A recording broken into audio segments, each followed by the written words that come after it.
you doing? Good. How are you?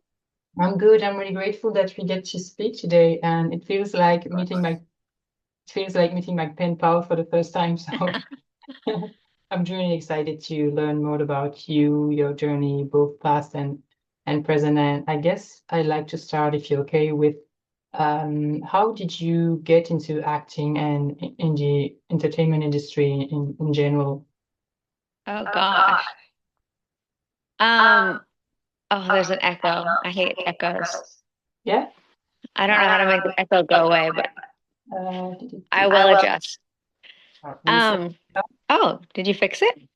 Yeah. Yeah, Yeah. now it's gone. Okay, of Okay, my cool. mind. Okay, so I think I was like 7 or 8 in my local town in Northern California, and there was just this free fun kids fashion show. And my neighbor and I were like, "Oh, mommy, let us do it, let us do it." And we walked the one way in the fashion show. And I guess there was a modeling agency in the crowd. And so she approached us both after and asked us if we wanted to audition to be models in the San Francisco area. And so, of course, we're like, yes, yes, yes, yes, even though we had no idea what that meant. And so we went into the city and we both auditioned. We both got into the agency. And so, I mean, at 7, there's not that many opportunities. So, like, once every few months, we'd go and audition for a modeling job and not get it. But size 10 at the time, if you're a size 10 kids' clothes, that's when all the modeling opportunities open. And red hair and freckles was quite the big deal then. So I started working all the time for all the department stores, and I think they're all closed because this was a long time ago. And so I started leaving school early and going and doing all this stuff. And someone said, "Oh, well, you should go to LA, Los Angeles, and start auditioning for commercials." And so my mom and I were like, "Oh, wow, that could be fun." Yeah. So we started doing that. And again, red hair and freckles. I started getting, not a ton, but quite a few, enough to get the bug of like, let's try movie auditions.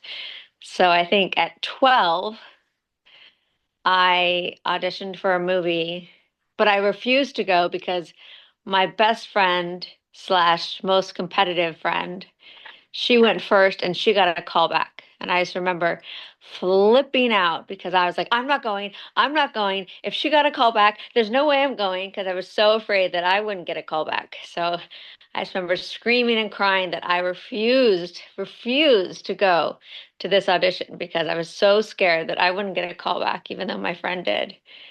But I was forced to go because face your fears was my mom's motto. And so I went and I got a few callbacks, and then I ended up somehow, I don't know how, because I was awful in the movie, like just awful. But I got the part, and that was the first movie role I did, and it was so much fun shooting it. Like it was just so much fun. It was a super low budget movie, but I had nothing to compare it to, so I felt like a movie star. And But now I watch it and I'm like, I was horrible. Why would they hire me? But it was a super fun movie to do and a super fun experience. But man, was I lacking talent. So you weren't that much interested in acting at the beginning. Well, no, it was just like modeling was fun, and then commercials were fun, and then it was just scary. Like after that, movies, Yeah, that was like that's a big jump. that was just scary because then it's like you're competing with people and then you make friends in the business and you're competing with your friends, and if you feel like scared if they get callbacks and you don't, or then you feel bad if you get a callback and they don't. Yeah, So as you get older, you just start to be like, ah, whatever. Parts go to some people, some parts don't. No big deal. But when you're like 12 and everything is such a big deal, every part of your life is a big deal at 12. It was yeah. an adjustment. How old were you when you landed Dr. Quinn? I think it was 13. Yes, so it was 13, almost 14. Okay. And by that point, I was like, oh, I just go to auditions. Whatever happens, happens. If I got something, that's awesome. If I didn't get something, whatever. So I was like, I was an Yeah, old, so you were 13, almost 14 when you landed your, I think your most well-known role as Colleen Cooper in Dr. Quinn. And yeah. the show was already a hit back then because you joined, I think it was season 3. And so I was wondering, what was it like being in the spotlight at such a young age? Because as I said, the show was huge in the 90s. It was like living two different lives because on the show, there would be, because it was shot at a public park, fans could go and watch you film. And so when you would like walk around when you're not filming, people would be like taking your pictures and asking for autographs because you're in your wardrobe and you have I had hair like they attached long hair to my hair. So I looked very much like Colleen. So it was just a little bit surreal that people wanted to take pictures of you and ask for pictures and I was quite shy, so it seemed humbling. But then outside of the set and when I like went to school and stuff, I looked more like I had short hair and no one would recognize me. And so it was just like a totally different persona. So I had like two lives. And I think that's probably a really healthy way to have lived the life versus Yeah, like being exactly. recognized everywhere and not being able to kind of live a normal high school life. Because on my days that I didn't work, I didn't do homeschool. I actually went to a regular school so I could have friends and, participate in everyday life. How much time did was it to shoot a whole season? I'm asking that because you were still able to go to school, so I guess you were filming like maybe for a few months and then we're going back to school. I don't know. Because it was so hot where we filmed, and we filmed in a city called Calabasas, and it would get so hot there that we shot our schedule a little differently so that our off season would be during the summer because it was just unbearable to be there during the summer with all those layers of wardrobe. So, what happened was gosh, I can't even remember the word, but our off season would be during the summer to school. But if there was a 7 day, it took 7 days to film one episode. Okay. And so if I had one day off during those 7 days, I would go to school. And I didn't really have to do the schoolwork because I did all my schoolwork on set. So I'd just be like, hey guys, what's up? And they'd all be like studying. And I'd be like, let's go hang out. Yeah, but So that's a lot I of was more for the social aspect. yeah, that's a lot of work. So how did you do that? Still studying and still being able to do your acting job. Yeah, it seems like a, a lot of work. Well, there is very, very strict rules. So on set, every day, you had to have 3 hours of schoolwork, and there was a private classroom for just Sean Tuvey and I, because we were both under 18 or still in school. So we had an incredible studio teachers, and we would just, in between shots or in between scenes, whenever we weren't filming, we would what they call bank your time. So basically put school hours in the bank. So we had to have 3 hours of school a day, which seems like not very little, but if you break down a regular school day, like how much time you're actually focused on the books and not Yeah. playing and not talking and yeah, so we got our school in. Okay. And we used to be so jealous of the adult actors who could just like lounge and sit by craft services and talk and hang out. We were Yeah. ushered off to the classroom. But back then and still to some extent now, although I believe, well, I like to believe that we are evolving in a positive way, but the industry was often quite hard on women and their appearances and their looks. And I was wondering, as a young woman, did you ever feel any kind of pressure? Or, yeah, did it impacted you on some ways? Um, I don't know how much of it was innately me and how much of it was influenced by being in the industry or just being in the Los Angeles area. Because on Dr. Quinn, I didn't really feel pressure to be a certain way.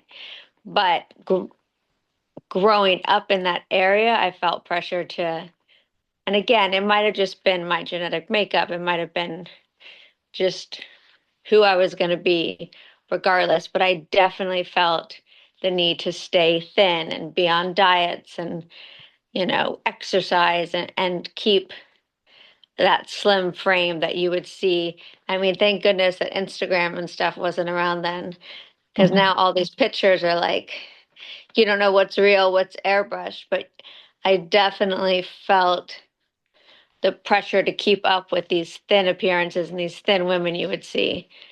That was that was a hard challenge for me to Mm. try and battle the desire to be a thinner weight than my body naturally wanted to be. Yeah, it's hard, and as you said, thank God we didn't have the social media back then. But because it's really hard. I have Instagram and TikTok and all, and I am often comparing myself to the people that I see. And I guess that we all kind of do that, well, at least the ones who are on social media. So yeah, I was just wondering that question because you said that you started as a model. So yeah, I guess it was not always easy. Um, so yeah. There's definitely a lot of comparison. And again, how much of it is your genetic makeup and how much of it is the industry you're in or just environment, versus, well, I can't remember the expression right now because I'm on pressure to remember it, but how much of it is influenced by the environment versus who you just are genetically. But I definitely think that if I was raised today in the environment plus the environment, I probably would have been just like in every therapy possible because you're looking at people that you don't even know are real these Yeah. days. Yeah. It's so much. Exactly. And I'm 28 now, and I kind of grew up with Dr. Quinn because my mom used to watch it a lot. It was either that or Little House on the Prairie. She was really into Western and still is to this day. So I was wondering, when you were younger, because you're still young, so when you were younger, is there a show or a movie that your mom or dad used to watch on repeat and that kind of became part of your story too? Oh gosh, I mean, I remember coming home from school and just the sound of the days of our lives, like the hourglass.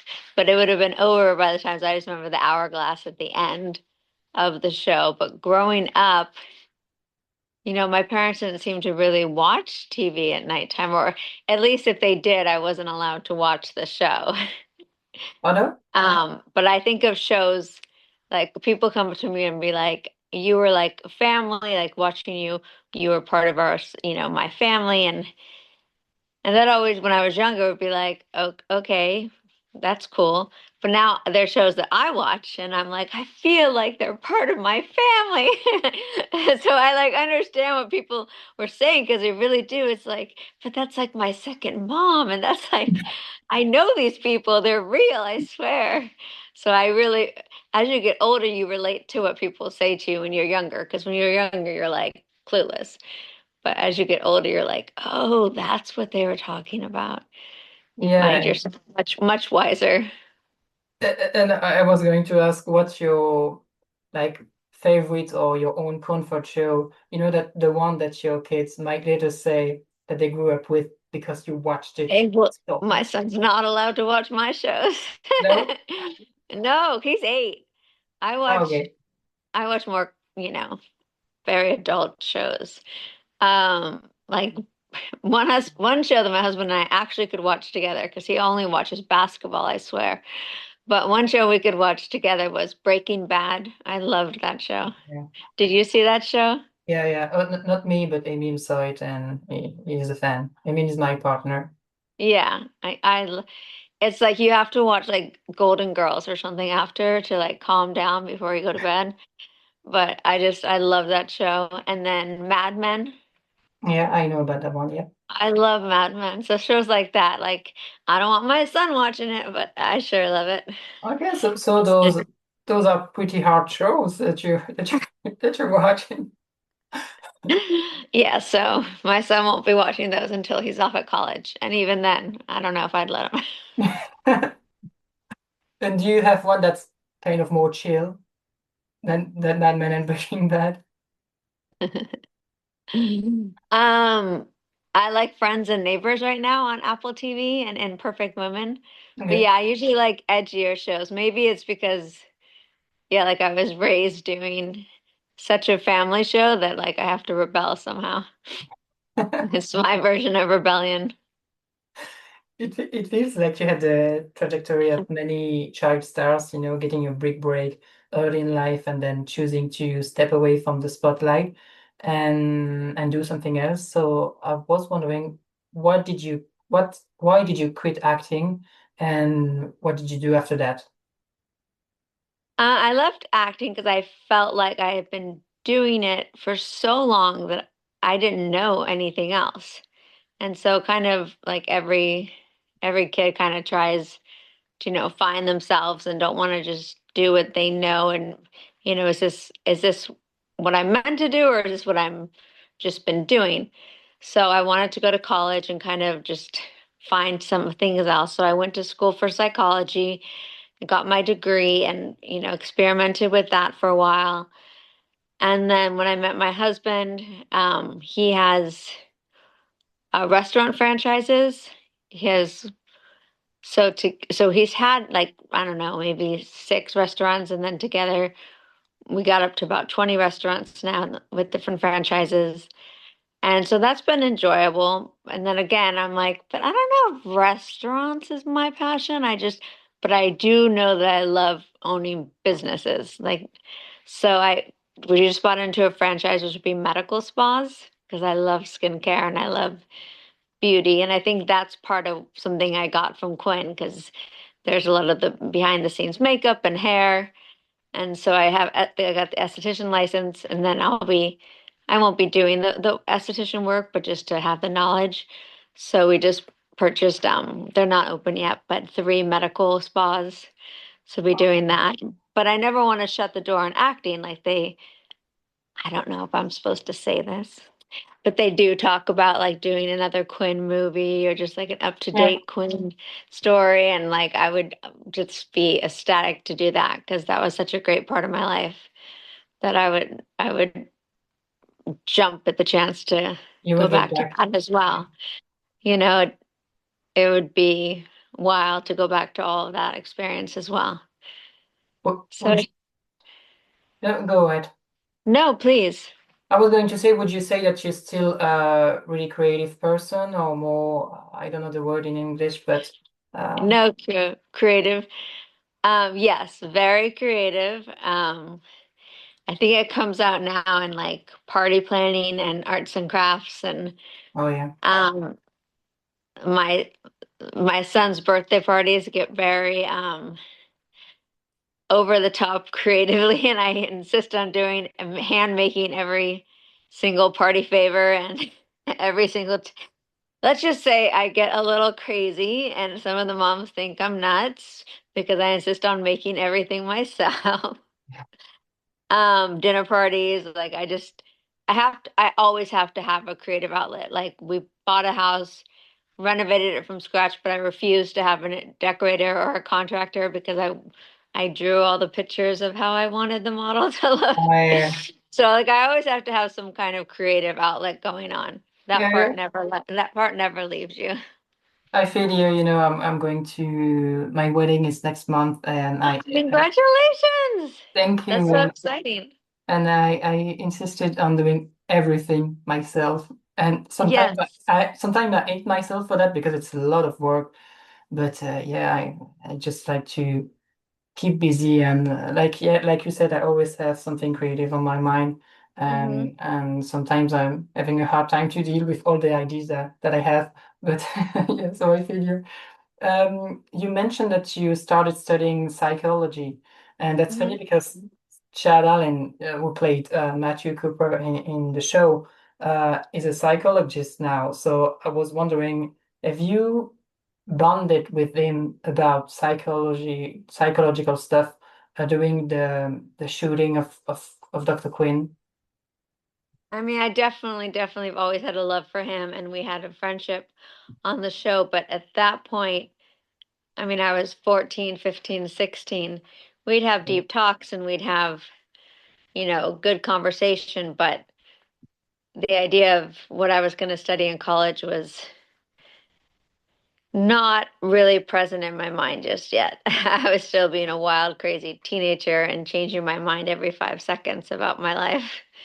I was very typical teenager. And after that, did you get to talk with him about this or no? The last time I saw him, I think was maybe at a Dr. Quinn reunion, and he was just then telling me about what he was doing. But it's so crazy. I don't know if you've been to a reunion. It's so crazy with the No. fans and saying hi to everyone. And so the conversations are very like, "How are you? How are you? Oh my God, that's great. Oh, what?" And then you kind of have to get separated. So I would love to just like go to dinner and really talk to him about how he is and what's going on. Yeah, he's always so busy because he's doing psychology. He's a psychologist and he's also a teacher and he's doing many things. So it's, he wasn't available to go to Jane's Jubilee, but I know that he wanted to. But yeah, so busy. But I hope that he will be able to go to a Dr. Quinn reunion next.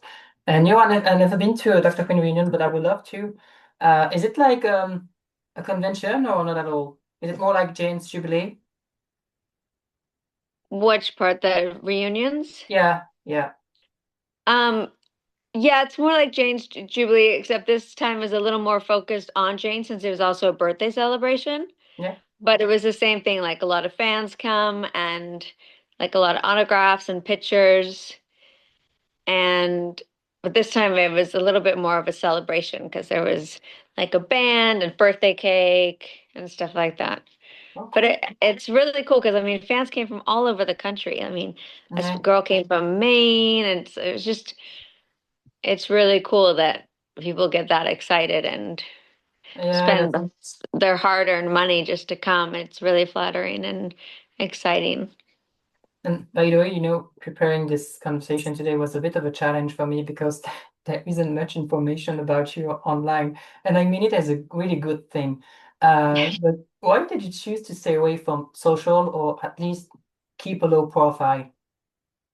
Um, I've never been into social media because I guess I'm just private and I don't really, not private like because of public life, but private in my personal life. It's like if I want to tell someone what I did, I'll just tell them. I don't need to post a Yeah, picture of like me at the pool with my family. Like, I'll just tell you I went to the pool with my family. I don't know. I feel like I'm not living in the moment if I'm like concerned about taking a picture to post it. And I have nothing, I mean, all my friends are on it and everyone does it. But for me, I feel too absent from living in that moment. If yeah, I Now there's the downside is I'll never remember to take pictures of anything, and I'm always like, oh, I forgot to take a picture, because I am trying to live in the moment. But I try to be as present as I can because I feel like these moments are so short, especially with young children. It goes by so fast yeah, that exactly. the last thing I want to be doing is taking a picture and then of course me, I'll be like edit, edit, edit, edit. And I don't want to be doing any of that. I just want to be like there, and I keep a small tight group of friends. I've always been the type to have five great friends and like, 20 acquaintance type friends. So That I that's keep all my you need. circle small. Yeah, that's all you need. We have a motto in French that say that les amis se comptent sur les doigts d'une main. It means that Yeah, of course. we only have five friends, like you just said. Like So that's why I'm really grateful for you to do this today. It's because, like I said, we don't see much about you on social media and on the internet. So yeah, I just wish that we could meet in person. And for a bit of context for those who are going to watch this, Hey, I I would love to come over. yeah, yeah. So I've been working with you, Chad, and Sean Tuvi, trying to get you into conventions. And I can say that the three of you are just so lovely to speak to. And I'm honestly a bit sad that it's taking so long to get you into the convention world. But I'm hopeful, and I will keep on trying, and we'll keep on trying, and I know it will happen one day. And I even been thinking about organizing it myself to this point.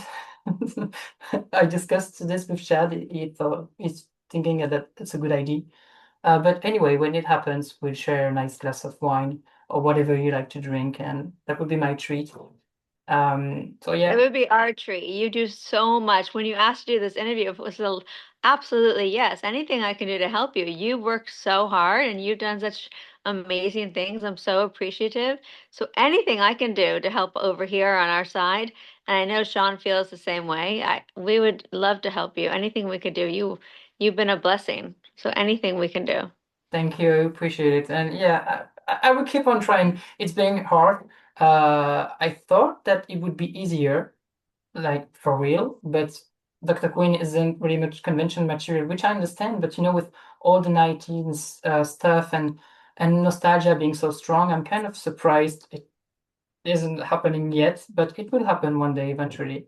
I believe that as long as we keep on fighting and going out there and maybe with Jane and Joe doing conventions now, that's going to help. I've asked obviously to 90s Gone in Connecticut, but they said that they only have two space available for Jane and Joe. But that might be a good thing because if it's working with Jane and Joe, they might be interested after that to have a bigger reunion. So it will happen, but it's just taking so long and it's so frustrating. But we get there. And I was wondering, why is it important to you to reconnect?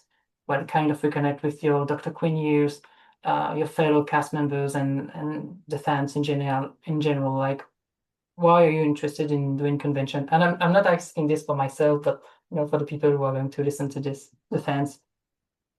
Doing Jane's Jubilee or attending Jane's Jubilee, it was so touching and so meaningful to see. Like I said, fans flew from all over the country, and it sincerely meant so much to them. Hearing how it still impacts their life so much. Like, oh, you're my favorite character. Oh, I still watch the show on reruns. And there was one couple, and uh, well, their daughter was my age, so they were a little bit older. And it's funny, the wife came over and said, "Oh, my husband is your biggest fan. Like, do you mind coming over to say hi?" And I was like, "Okay, yeah, of course." And he's like, "You just remind me of my daughter so much." Like, it's just like the fans come in like all arenas, and it was just they have different loves for you for different reasons, and it- it's just really cool that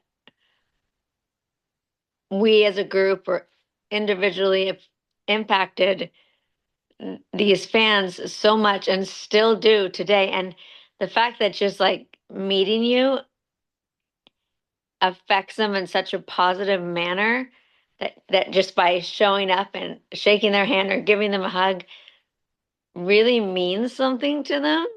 That like I could actually do that for someone is pretty phenomenal. Like it's an amazing feeling. So I would love to be able to do that because like how often can we do that for people? I get Just make them feel so amazing. It's a platform that I don't get very often, so I would love that. to do it as much as I can. Does it feel kind of strange for you when someone come up to you and say like you were part of their childhood and they are generally so excited to meet you? It's great, but it must be so weird. Uh, yeah, It's just like I said, it's two different hats that I wear because, well, for example, I don't know how much time you have, but for example, I take my son to school every day. I'm obsessed with his first grade teacher. Like I think she's amazing. I tell her she's amazing. I give her a hug every day.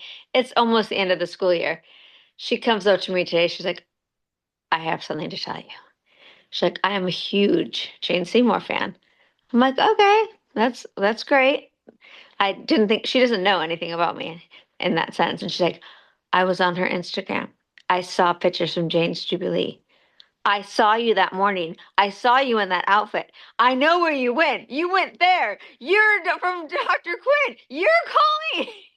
She's like, "I never put it together. But then I realized I just saw you wearing that outfit. And then I see you with Jane at the pictures." She's like, I watched that show every Saturday. I can't believe that's you. I've been hugging you every day for a year." It's just like, okay, two worlds just collided. She's like, "You don't understand what you meant to me." She's like, "When you got married on the show, when you did this on the show, when you did that on the show." She's like, "I can't believe I've known you for a year." She's like, "But I put it all together. I saw you that morning. You had curlers in your hair, and then you were wearing that sweater you were wearing there." She's like, "I just connected all the dots." So That, that was like two worlds, just like, whoa. that's funny that she didn't know it and then Yeah, she never recognized me before, and she wouldn't have recognized me if she didn't like see I had like my hair like tied up like kind of like this so they would curl, and I was wearing the same outfit when I took them to drop them off, and then I drove to LA to go to the Jubilee. yeah, but She's even like, with "It your all name, connects." Huh? even with your name, she didn't know it was you. Well, yeah, that I guess she just assumed there's a lot of them. Like I think Yeah. she thinks of us the family because as I have my husband's name as for personal, so she just thinks the family, you know. Oh, She okay. didn't like pull out my personal name. Okay. So yeah, so Um, I but it don't was just know. like the shock on her face of just like I didn't know, I didn't know. I watch that every Saturday. And did your son know about that? Was he there? No, well, he was starting to understand, but then when he saw his teacher, who he loves, get excited about me, he kind of looked at me like, "I think my mom might be cool." Best feeling in the world. Yeah, I was like, "Told you I was cool. I told you." You have a cool mom now. Yeah. I have two questions left. I don't know how much time that you have. Yeah, yeah, go for it. Okay. So I have a bit of a deep question here, but life is like a story, right? We're all part of our own stories and they intersect because of the choices that we make that lead us to the next chapter of our lives. So looking back, is there a choice or a decision that you made, big or small, career related or not, that still surprises you today because of where it led you or because of the people it brought into your life?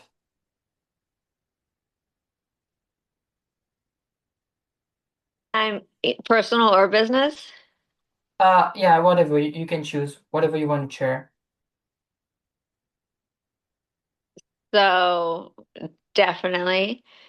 But I mean, it's kind of corny, but so men would come up and talk to me, and I say, "Oh, I'm in a relationship. Oh, I'm in a relationship." Because I just don't like the dating scene, and I'm like, they're all cheesy. I don't know. I would always say I had a boyfriend. Yeah. But my mom had always told me, "You need to go to the bars. You need to go to this when I was younger. You need to go to the clubs. You need to go. That's how you meet men." I'm like, "Oh, but if they're at the bars and at the clubs, like, I'm already like, no, thank you." Like, that's not, I said, the perfect man. I don't know if you have Whole Foods Market there. Uh, It's like a health food grocery store. I said the perfect man I would meet would be at Whole Foods Market because that means he cares about his health. He'll spend an extra dollar for if it matters because it's like worth it because it's he'll spend money for quality. And he drives a little farther for the grocery store. Like it had all these like things, but like you're gonna meet a man at a health food store. And so went to the health food store and some like guy was like, "Look at these mangoes." And I'm like, "Okay, they're nice mangoes." I didn't even like look up. I just like, yeah, they're nice mangoes. And then I left, and he chased me out to the street, and he's like, can I, ask your name? Are you single? He says, what's your name? Are you single? And I was about to say no. Like my mouth went, and then I was like, oh, wait, this is what I've always wanted to meet someone at Whole Foods Market. So I stopped and I said, yes. And we went on a date the next week, and we've been together for 13 years now. Wow. So that's a choice that surprised me that I made it because I would Yeah. never say yes. It took me 2 weeks to call him because I was like, I'm not calling him. That's disgusting. I don't want to meet some guy at the market. But then I kept saying, this is what I wanted. Whole Foods Market. This is what I wanted. And we went on one date and been together ever since. Wow. 13 years, you said? Mm-hmm. And you're married and all? Yeah, yeah.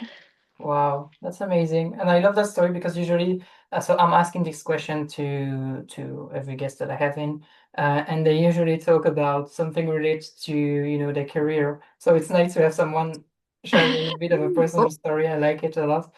So yeah, thank you for sharing. Well, you said like it brought new people into your life. Well, then he had an older son, a 16-year-old son. So that brought in another child. I mean, and then that brought in our child together. So, I mean, it really, really did change everything. Yeah.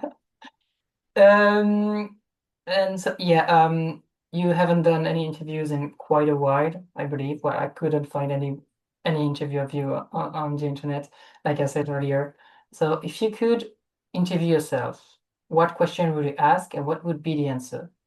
I saw you ask this to someone else. Yeah, So I yeah. didn't think you would recycle this question. So Jeez. I didn't think I'd have to answer that question. So Yeah, I should have been prepared. I love this one because Ah, every come on time, now. What would you ask yourself? oh, reverse. Yeah, no, I'll answer after you answer. Um, that's funny because I'm asking this question to almost everyone as Exactly. well, but I Yeah, never thought about it. exactly. Like I saw you ask someone, I was like, oh, well, you're not gonna ask me that. What would you ask yourself? Shit. Yeah. Ooh, You think, I don't think. I'll ask myself. Right? It's not easy. It's not easy at all. Damn it. Um,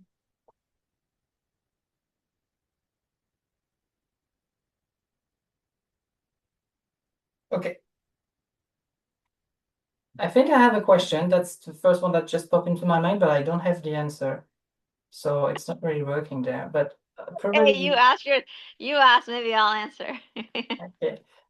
So my question would be, but for my future self, when are you going to stop running after time?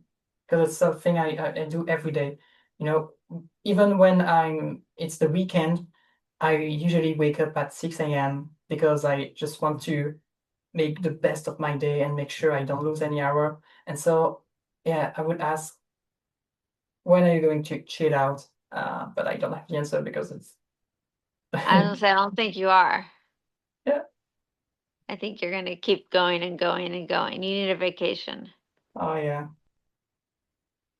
So that's, Okay, so I'll ask myself, what is or what will be your favorite age that you either had or will have in the future? I'm gonna say, oh, it's so hard because there's good and bad with every age. mhm. Um, I liked 40 because yeah, it was a bad word to say.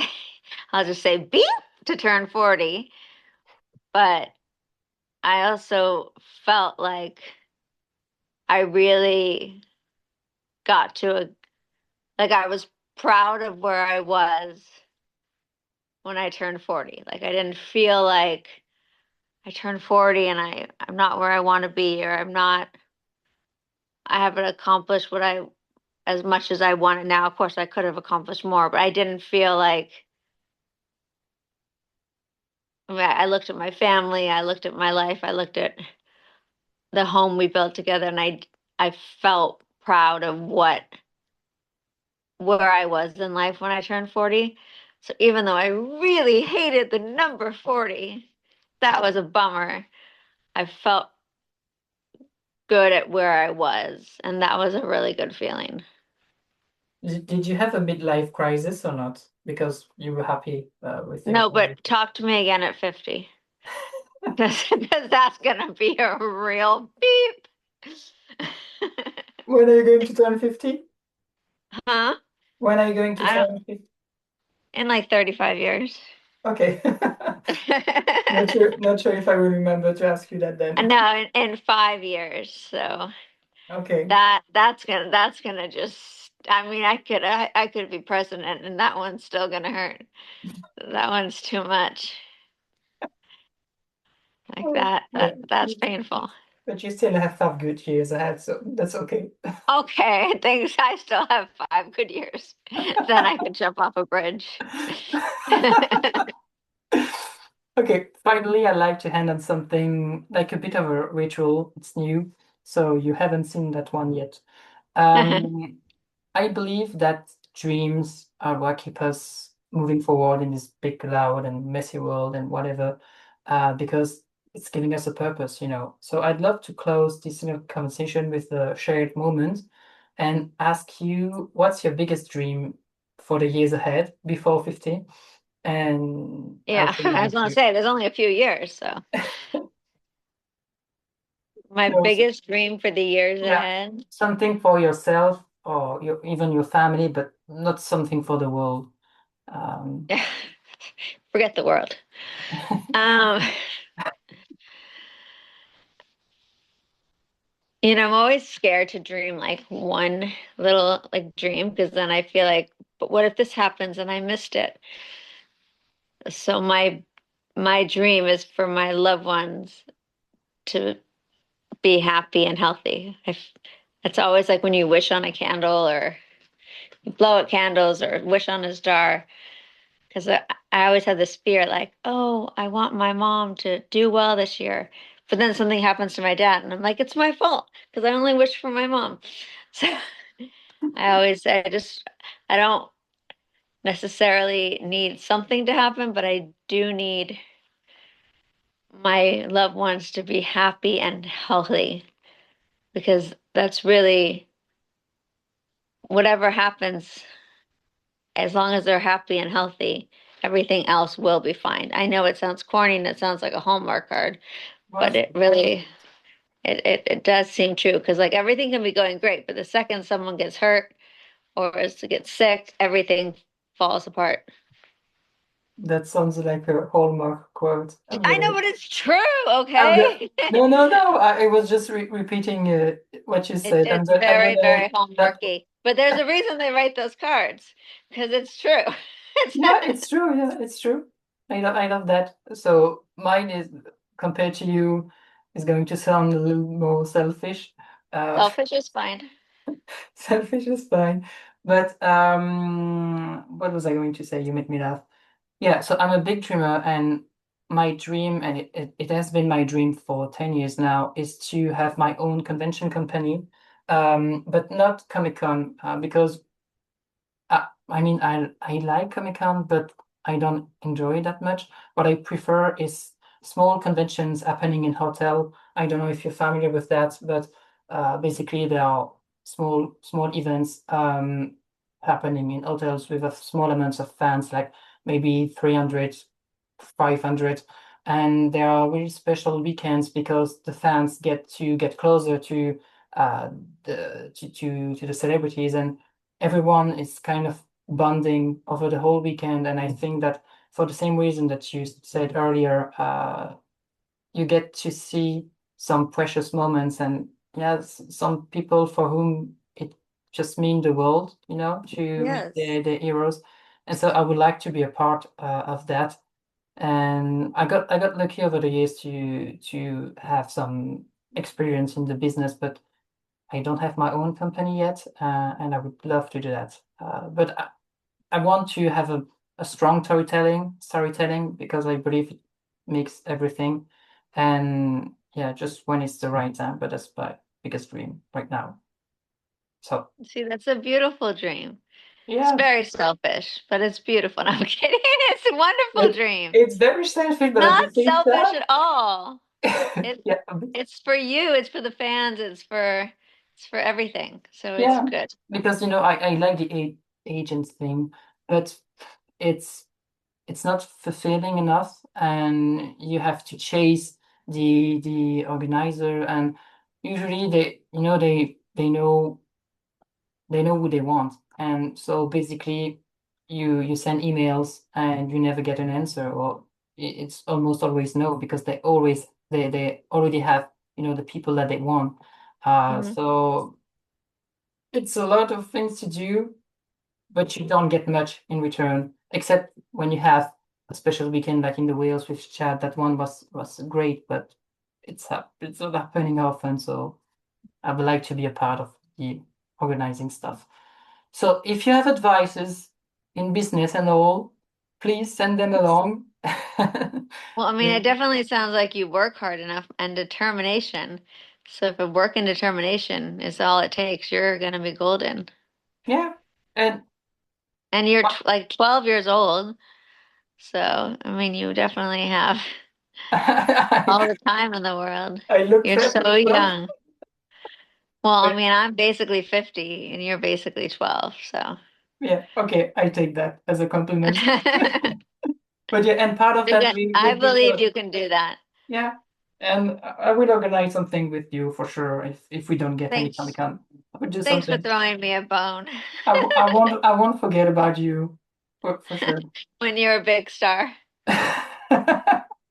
So yeah, thank you so much for this conversation. I had a really nice time with you, It was so and fun.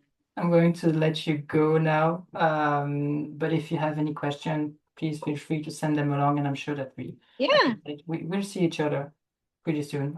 I hope. very soon. We'll Okay. make a date. Let's meet in Paris. Okay, Paris is it. Let's There make we it go. in Paris. Sounds Text good. text me when you land. Okay, have a Send me a car. I'll see you there. okay. So, It was nice meeting you yeah, face to face yeah. ish. Ish. See you soon. Have Bye. a nice day. Bye bye.